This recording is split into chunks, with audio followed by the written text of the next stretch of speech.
I'm Sally. And I'm Semma, and we are The Buffy Babes. We're going to be talking all things Buffy, rewatch, reboot, and fun facts. So, let's go. In this week's episode, Buffy tries to balance her responsibilities as a Slayer with her desire for a normal teenage life. When a student, Owen, catches her interest, she decides to pursue a date with him. However, Giles warns her that a major prophecy is about to be fulfilled. The Anointed One, a powerful vampire ally of the Master, is due to rise. Despite Giles' warning, Buffy goes on a date with Owen. Meanwhile, the Master sends vampires to retrieve the Anointed One. Things come to a head when Buffy, Giles, and Owen end up at the funeral home where the Anointed One is expected to rise. A fight ensues with several vampires, and Owen gets hurt in the process. In the end, Buffy realizes that dating someone who romanticizes danger, like Owen does, is not for her, and tells Owen she would rather just be friends. Meanwhile, it's revealed that a seemingly harmless boy from earlier is actually the real Anointed One. Dun, dun, dun. So, never kill a boy on the first date. What did you think? I feel like these are one of those episodes that's very forgetful. Yes. Yeah. Yep. Like you never remember it. Like no matter how many times I've rewatched the entirety of Buffy, I always forget about this one. Yeah. Always. But when you do watch it, it is actually really nice in the way it does like show that whole struggle with her trying to be normal and just showing that she's definitely not. I think it's a really good example of that, despite being incredibly forgetful. Do you know what? I find it so strange because you're right. It is an incredibly forgettable episode. Like, I rewatched this a few times and I found myself zoning out or watching the episode and then realizing I hadn't actually taken anything on board. Like, I'd already forgotten what had happened. But when you do pay attention, like, there's some great dialogue, some really good dialogue in this episode. It really like shows Buffy's desire to want to date and be a normal teenage girl, but you know, all the struggles that she has with that. There's some interesting backstory about Giles that we find out. Like, there's all these cool little bits that go on. I mean, the Anointed One is a pretty good plot, but the whole episode is just so forgettable. Why is that? What happens? I don't know. Because even the most famous line, "If the apocalypse comes, beat me," is in this episode. But if someone said, which episode was it? Like, I'd know it was season 1, but I would completely forget that this episode even existed. Yeah. And it's, like you said, the dialogue is really great. It has, I wrote down a note here saying, I love her witty lines. I feel like she has so many witty lines in this one, like literally straight from the beginning, like, I'll kill them and you fence their stuff. Like, just so many of these little things that she says just constantly, and I feel like this is probably the episode that you do start seeing that wittiness a lot more, because I feel like that's sort of what she's known for, especially when she's slaying. She's very punny, she's very witty, she does all that kind of stuff, and she hasn't had the opportunity to do it very much yet. So I feel like this episode is the start of that, isn't it? We definitely see it a lot in this episode. I mean, there have been the occasional line in, the previous episodes, but I feel like this episode is really where she kind of comes into her witty banter. And I was writing down all the quotes that I enjoyed, and there were just so many. Yeah, it's like one after the other. Yeah. And not even just Buffy as well. Like, there's a line Giles has where he says, when I say you could slay vampires and have a social life, I didn't mean at the same time. And like even Xander has a good one where he's like, so how did the slaying go last night? Oh yeah. And they're like, Xander, I mean, how did the laying go last night? No, I didn't mean that either. Like, it's just a really funny episode. That's also one of those lines that when I did start watching it, obviously at the age of 7, I didn't get it at the time, but you get it as you get older. So it's sort of like, that's what he meant. Yeah. Yeah, that was really funny. I also liked the quote the Master said when he said, "Here endeth the lesson," because that's repeated throughout Buffy, isn't it? Which is one of those little Easter eggs. I actually looked up because I knew that she said it. So she said it in season 7. episode 11 apparently, to the potentials, but also Spike said it when he was teaching her about the other Slayers in season 5 episode 7. That's when Spike said it to her, so it's the same line is repeated 3 times, and it's what makes you think, oh, what were they trying to like connect here or like say? And because That's really cool. The master saying it, who's supposed to be like the biggest bad, and then Spike saying who's also bad, and Buffy saying it is like, like what's going on here? Like, is this like one of those Breaking Bad moments of you seeing the transformation of someone from like purely good to a bit of grey? Do you know what I mean? Yeah, I like that. I like that. Yeah. Yeah, that's what I was thinking with the lines. I thought that was really interesting. What did you think of Owen? Oh, do you know what? I think, and I truly believe it's Owen that makes this episode so forgettable. Because he, as a character, is so bland. I mean, we know he likes Emily Dickinson. Yeah. And that's about it. Like, other than that, he's got zero personality. He's quite forgettable in his looks. Like, he's not incredibly attractive. He's just kind of inoffensive. Yeah. And that's I feel like as an actor, he did really well being that kind of forgettable character, because I don't think they ever wanted to bring this character in again. Yeah. They wanted it to just he was really just a way to show that Buffy wanted a normal life. She liked a boy, she wanted to go on a date. It doesn't really matter who the boy was. It just had to not be Angel, because that was a different thing. So it had to be a boy that obviously Buffy would actually like. So, he had to be tall and handsome kind of stuff. But it had to be forgetful enough that you didn't actually want them together. Do you know what I mean? You didn't pine for the loss of Owen in future episodes. Yes, exactly. So I think they did well casting that. The actor did well playing that kind of character. But yeah, he was pretty bland, which I feel bad about saying, but it's true. Just you always forget, oh yeah, there was this character in Buffy. Like, I feel like I've seen him in something else, but I can't quite put my finger on it. But it also, when I watch it, I just kind of think, Buffy, why? Why do you care so much about this guy? Like, blow off the date and go stop the apocalypse. Like, he's really not that great. You're not going to miss out on much, Yeah. I think it's because it's one of those things, because Cordelia was pining over him so hard. So I wonder if it was the fact that because other girls were and he was only interested in speaking to Buffy, it made her like him more, if you get what I mean. Yeah. I did quite like in this episode that Cordelia was into Owen, and then she saw Angel and she decided to be into Angel, and they're both very much into Buffy. Yeah. And Cordelia has some good lines as well. Yeah. She does. I love Cordelia at this. She's so funny. Oh yeah, I was gonna say the anointed boy. He was creepy before he was even the anointed. Do you think so? Yeah, I feel like he was so creepy. And then as the anointed, I actually don't like the character, the anointed character. Yeah. I feel like the whole thing, obviously, I don't even like dead children as a thing, dead ghosts, dead children, that whole genre. They're always creepy. They always creep me out, which is, great, have a creepy thing in there. But I feel like he was creepy before he died anyway. So, look, this is a plane. And he's just like, yeah. Yeah. I wonder if that's intentional or if that's just you hating on some poor innocent kid. Yeah. It's just annoying. Go away. But when Spike calls him the annoying one later on. Oh, yeah. It's so right. I always thought that was hilarious. It's not a lie.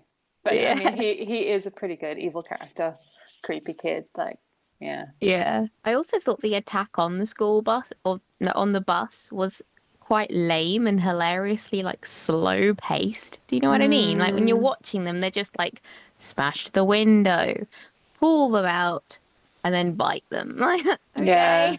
I've like had a whole cup of tea since that. It's just hilariously and weirdly filmed compared to other actiony parts. It's almost like they didn't want you to really I don't know, care about what's happening because it's just happening and it doesn't really matter. And really what matters is the fight scene later in the funeral home. Do you know what I mean? Like, I feel like there wasn't much emphasis on the fact that 5 people just got killed. It was very weird. Like, I felt weird watching it. Yeah, maybe it's, I don't know, because throughout the episode you are led to believe that one particular character is the anointed one. Maybe it's to do with, you know, not kind of giving the game away that it's someone else. Yeah, by just maybe. having that first scene all quite forgettable, and you don't really pay too much attention as to what's going on with who and stuff like that. Yeah, okay, yeah. Because I don't that know. would make sense. Because that guy who you think is the anointed one is, you know, that's all you really remember from that scene because he's like going off on one. Yeah. And it feels really obvious that it's him. I was Yeah. also going to say that like stuff like when oh, where did I write it? Oh yeah, so the time taken for people to turn into vampires seems really inconsistent. Like, how do some of them turn into vampires when they've been buried, and the others are still in the funeral home, seeming pretty freshly dead, like that guy? Yeah. And I've like never later thought on about with that. Teresa, they went to her funeral and then Buffy killed her rather than like they didn't even get time to bury her and she's dusted, you know? Yeah. Yeah, yeah, So yeah. I feel like it's sort of hard to know like what is this timeline here? Like how long Well, does it that take? that makes me wonder now, what's the quickest we've ever seen someone turn into a vampire?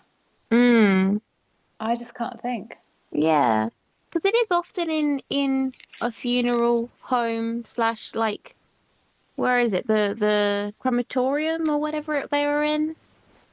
Yeah, Um well, this episode was definitely the funeral home, wasn't it? Are yes, yeah. they are they ever in the morgue or anything? I mean, it could be something as mundane Well, as, you in know, the body, oh yeah, yeah, they're in the hospital, yeah.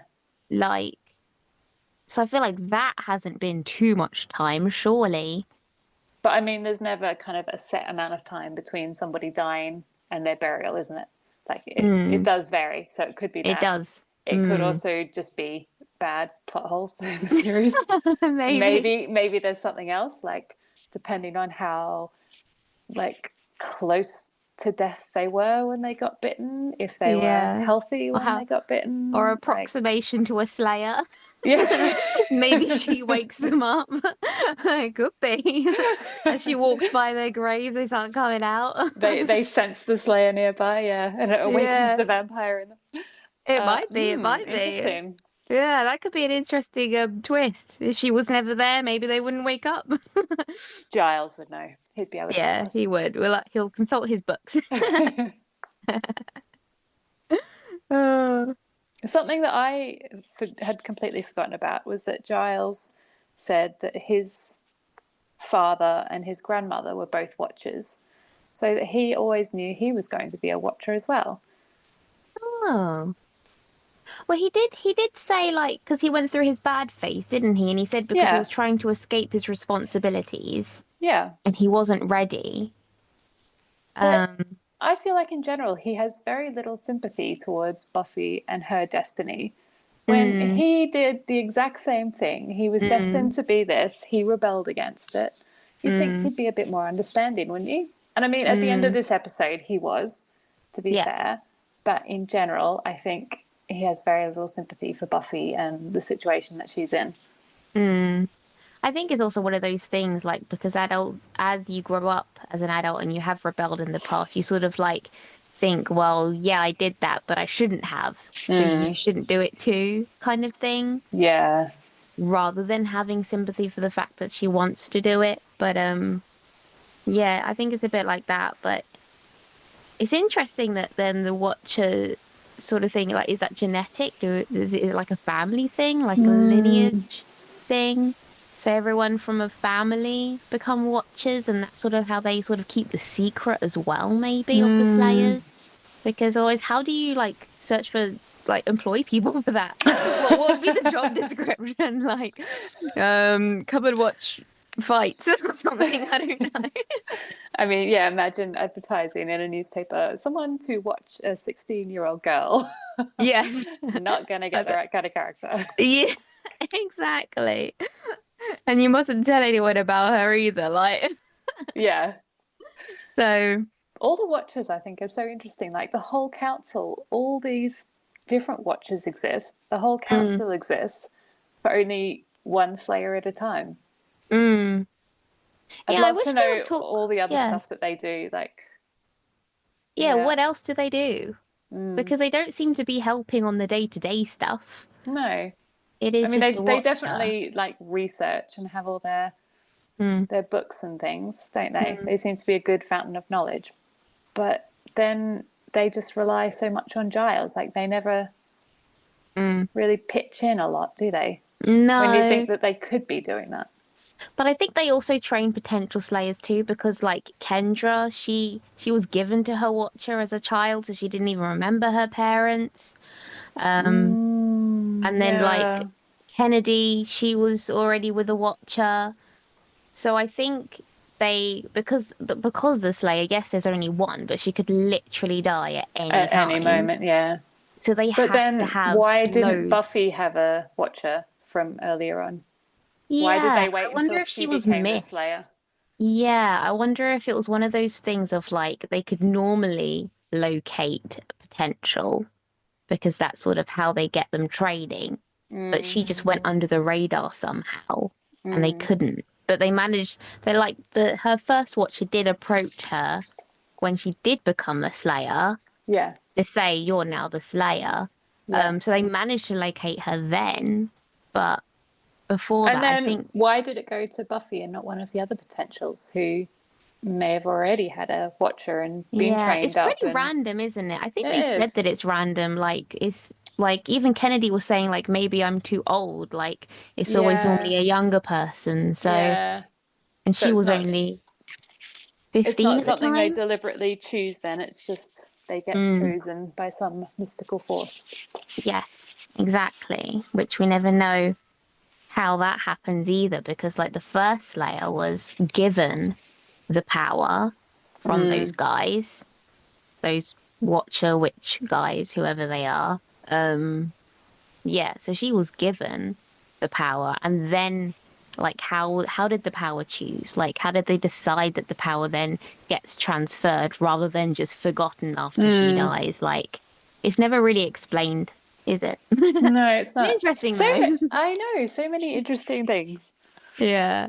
I was also gonna say that Xander's like really creepy in this episode because of the whole like trying to look at her in the mirror when she's getting dressed and then Yep, like telling Owen not to like go near her. He's just like yep.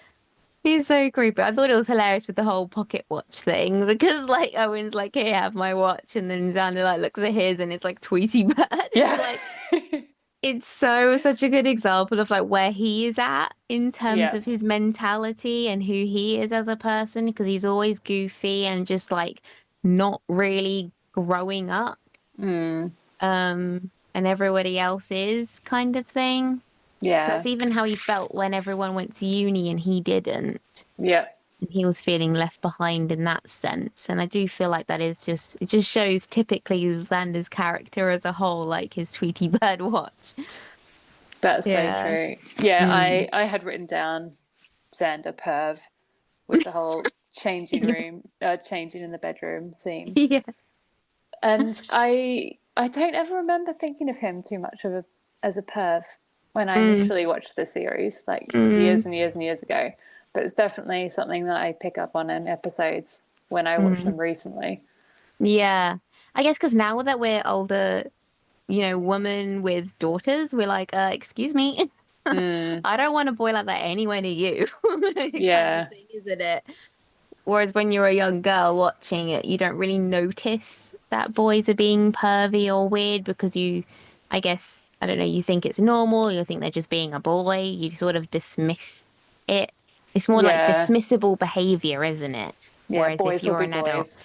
exactly, it's more like that sort of mentality when you're watching it as a young girl, but as an adult, it's like, that's just red flags. It's just so weird and gross. Like, don't do that. I also found it really funny / interesting when Willow and Xander were pretending to be a couple to get Buffy's attention in the bronze. to try and get her to come away with him. And Buffy was so like nonplussed by it. She was just like, I didn't know you had seen each other. Oh, okay, like that was it. Surely it would be a bigger deal to her if it was real. But she was just like, oh, okay. Yeah. Maybe she did sort of know that it was like sort of after she realized, oh, maybe they're just acting. So I should go along with it rather than like keep questioning, because I feel like she would just keep questioning it if it wasn't like them trying to distract her situation. And I guess she's trying to think on her feet, and then she's very like dopey around Owen, isn't she? She's very like true. So I feel like him being there, she just can't really think on her feet as quickly as she normally would. She is very like deer in the headlights every time he's around, and when he's talking to her, she's really like, "Yes, Owen." Fumbling her words and like, just can't think straight. You're right.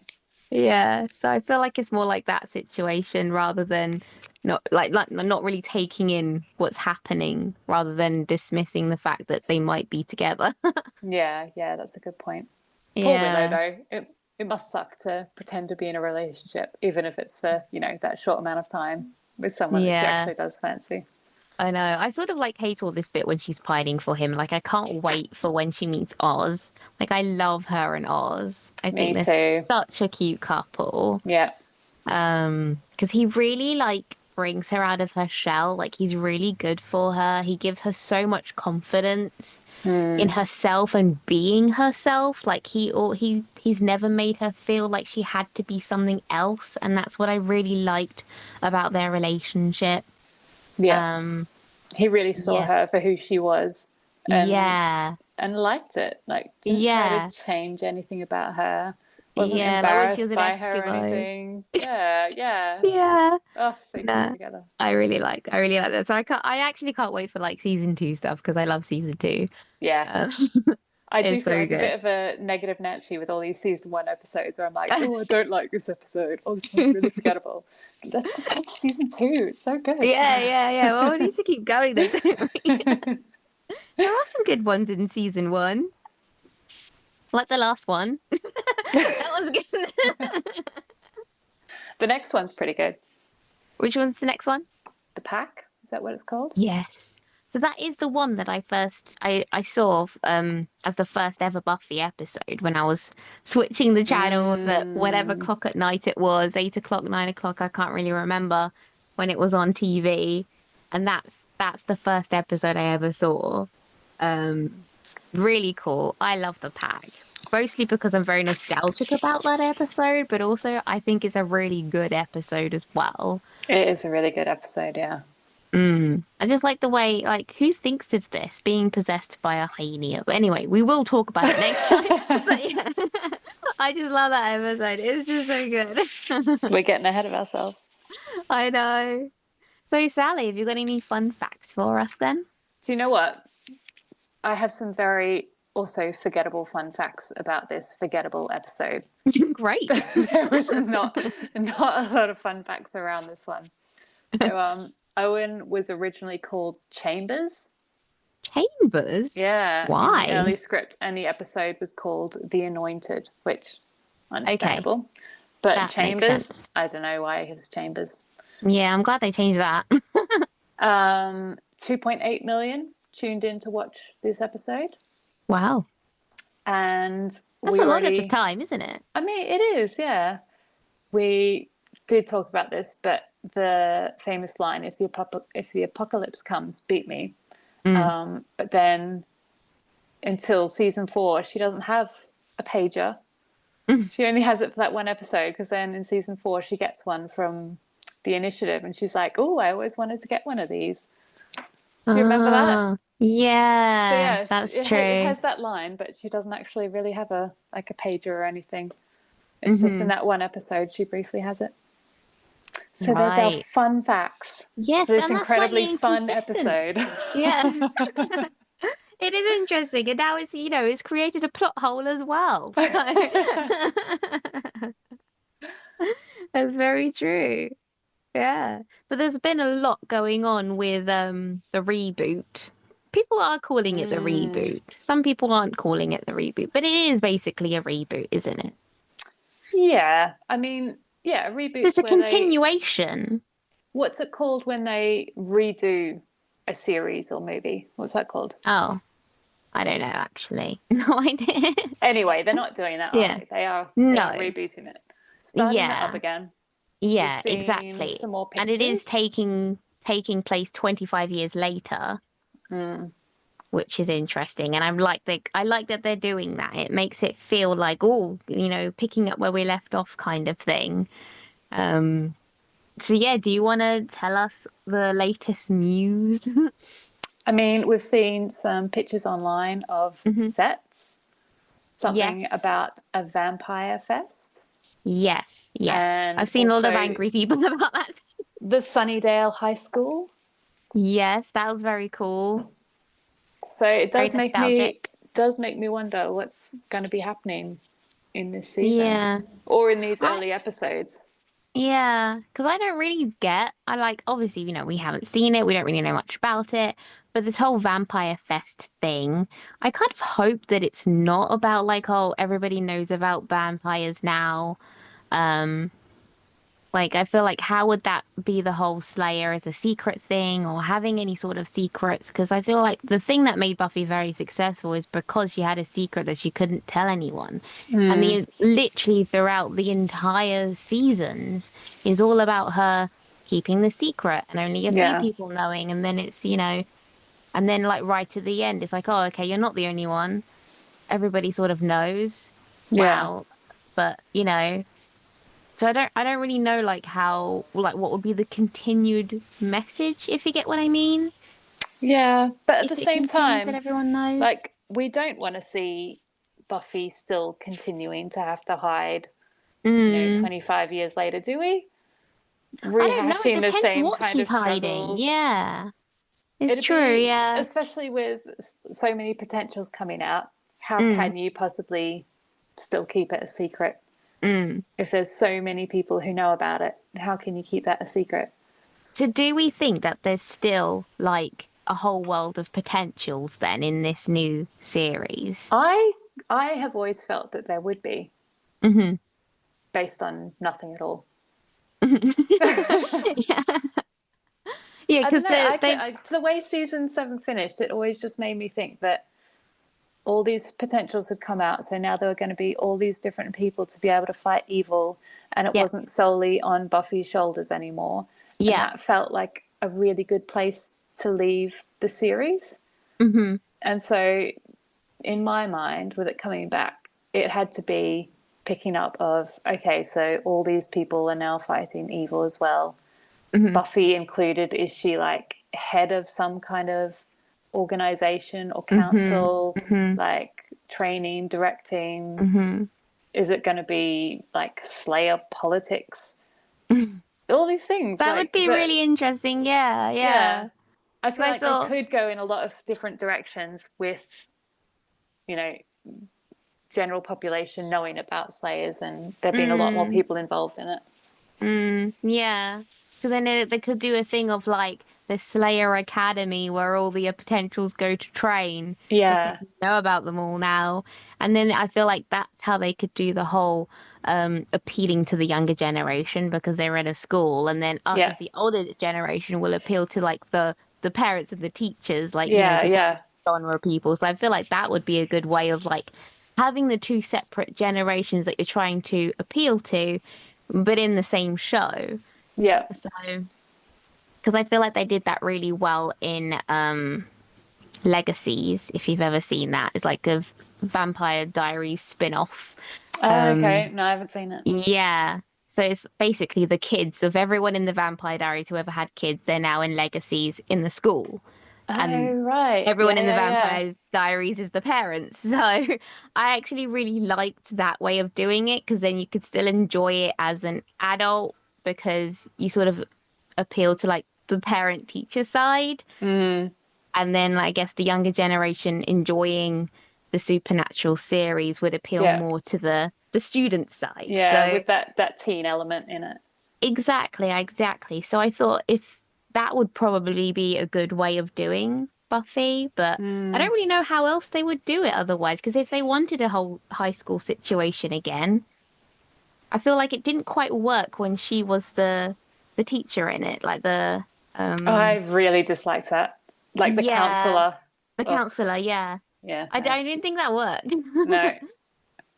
Because she was also really bad at counseling. She was really bad. She was really bad. She was like asleep half the time. But it was also so random, like, oh, here, have this university dropout with absolutely no qualifications in counseling whatsoever to counsel these teenage children. Like, bloody hell.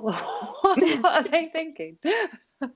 I think it was only because Robin Wood wanted to keep her close. So he was trying to pick a way of keeping her close rather than the fact that she had any sort of ability to do the job was not really... I just could not look past that. Yeah. You know, no experience, no qualifications. It's true, yeah. So if she is in a teaching role, I'd like to see her qualifications. She's had 25 years to get some. See, real world experience for teaching vampire slaying, I feel like, Buffy can do that. Yeah, Any other job, no. Unless she's gone and studied or done the work. She has no right to be there.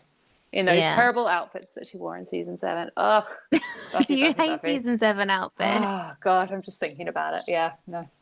Can't stand them. Actually, in this episode that we've just been discussing, Never Kill a Boy on the First Date, I do love her dresses. I love her cute dresses. Like, they are insanely short, but I love them. I think the one she's wearing in the library when Owen comes in, it's like a short little green and white maybe, and she's got I like the that. knee-high leather boots. I'm like, oh, so cute. Yeah, because it's really like cute, like it's sort of like, it's not like overly sexy, even though it's short, because she's completely covered, isn't she? Yeah. But it's still really nice because of the boots and stuff, and I really, really like it. I feel like it's a really classy but cute look. It's like a good mixture of that, isn't it? Yeah. And like when she was holding up the dresses to see, you know, which one to wear, I really like that pink one with like the cherries or something on it. It's like, oh, where did she get that one? Like, I really That's like a very that dress. me dress, actually. It's a very me dress. I think I look great in that dress. And then I did the lipsticks, the red or the peach. Is like, oh, I'd have peach as well. It's I like, love that in that scene, she asks Xander and Xander says red, and then she's like, I'll go with the peach. yeah, exactly. You'll just do the opposite, I think. Yeah. It's also hard to know, like, do I like it because I like it, or do I like it because I've brought up watching Buffy? So have I been brainwashed, or is that I think there's a good possibility that there's been some brainwashing going on there. Yes, I believe so, yeah. But I do really like, that's what I really admire about Buffy, like the whole seasons, even though you may not like her outfits in season 7, I feel like every character has a unique way of dressing to that character. Like even Willow's character, like she's very like dowdy right now, but I do love the way that she is that. And then she slowly develops into more witchiness. So she's still wearing long skirts and long tops and that kind of thing, but it's very witchy, mystical vibes. And I love her outfits in season 4. I think they're my favorite outfits of Willow. Yeah, agreed. Yeah, definitely. And my favorite outfits for the Buffy has to be season 2 because I just love her in all the leather. But yeah. But I think you're right. There are so many shows where the characters could swap their wardrobes with each other and you wouldn't notice. But in this, everyone does have a very distinct style. And they stay pretty true to that throughout the whole series. Yeah. Like Xander's always wearing a horrible shirt. Yeah. Isn't he? He does dress better in later seasons, but it's still, I think, in quite a Xander style. Yeah, like he never dresses like Angel, does he? He never goes for the leather jacket, dark, mysterious clothes. He still looks like Xander with bright colors and like really like Hawaiian shirt vibe. Like that's his style, isn't it? Like quite ugly looking shirts. Like where did you even buy that from? Like, not to hate on Xander so much, but it's true. Like he just wears terrible things. Like, but then again, he sometimes wears like in season 7 like a very plain blue shirt, and then you're like, oh, you're trying to be like really grown up now. Like, where's your hideous shirts gone? Like the Yeah. episode where he gets split into two, and the smart, sophisticated side of him is dressed really nicely, and the other side of him's all grubby and covered in trash and dressed And normal. dressed normally, dressed like Xander. Yeah. What do you think they're going to have happen to Xander in the reboot? Because I don't know. I think we've agreed that he's not going to be there, right? Yeah, I think that's they're definitely not. Yeah, they're definitely not going to bring him back. And even characters like Faith, I don't think she's going to come back. Even though I would love her to. I love her so much. I do like Faith, yeah. Yeah, like her character, even the actress, I love her. But I think because she's got her own thing going on in her life, she's not probably going to be anything to do with the series, which is fair enough. I just hope they don't try and recast anyone. That would be really annoying. It's like, just bring in a new character. Don't recast any of the old ones because people are so attached. And I think they are going to do well with that. They're not going to try and recast anyone. Yeah. I really hope they don't anyway.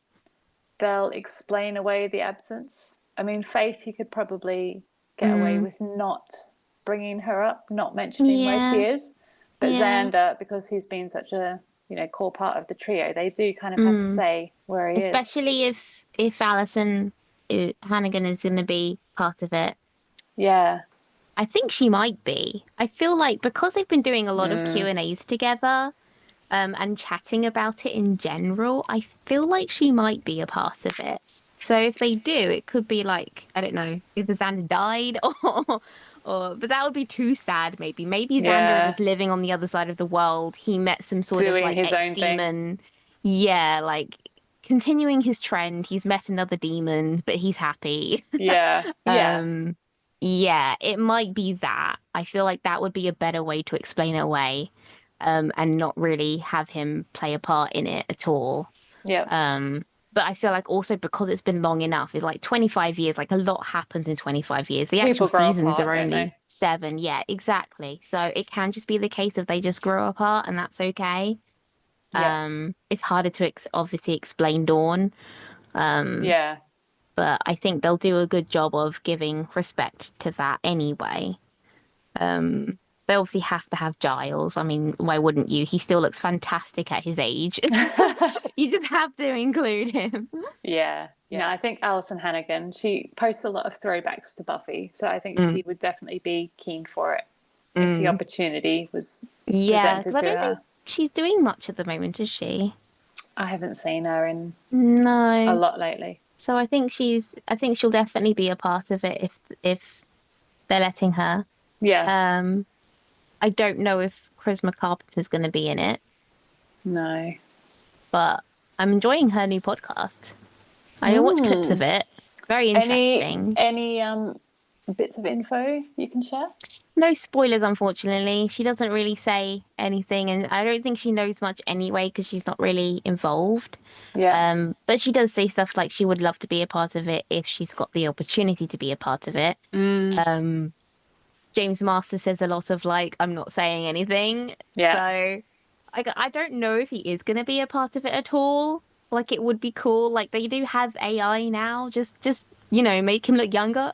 Yeah. Let him or be just in it. permanently have him with his vampire face because, that just covers everything up, doesn't it? Yes, exactly. Yeah. But, I think there are ways they could do it to make him in it. I mean, they don't also have to be main characters in it. You can just have like a little cameo in an episode would be nice to see. And everyone would just like die if he shows his face, and they're like, yeah, finally, like me included. Yes, exactly. Same with David Boreanaz. Yeah, that's how you say his name. I don't think he's gonna be in it at all. I haven't really seen much about him. But yeah, it'll be very interesting. I like speculating and I like thinking about what it could be. I just really want her to have at least had someone in her life and had a daughter, which is the potential Slayer who we've seen cast. And I would just love that for her because I feel like Buffy as a character deserves some kind of happiness, some kinds of love, and she had that with Dawn, that familiar love of that mother role. And since Dawn isn't in it anymore, I think they need to give it back to her as being able to have that. Otherwise, it'll be way too lonely and sad. It'll be like season 6 all over again. Oh God, I hope it's not sad. Yeah, I don't think it will be. I think they are going to make it fun and lighthearted like earlier seasons. Because with this whole vampire fest and stuff, like I do think they are trying to give it the comedy and fun back that it did have. Yeah. Without it getting too serious. So I hope that means that she's happy too. All right. Well, so next episode we're talking about the pack. The pack. Yes, great. And I look forward to talking about that then. Yay. Thanks, See you Sally. next week. See ya. What did you think of this episode? Let us know in the comments below. Remember to like and subscribe, and we'll see you again next week. We're not just saying, we're slaying. We are the Buffy Babes.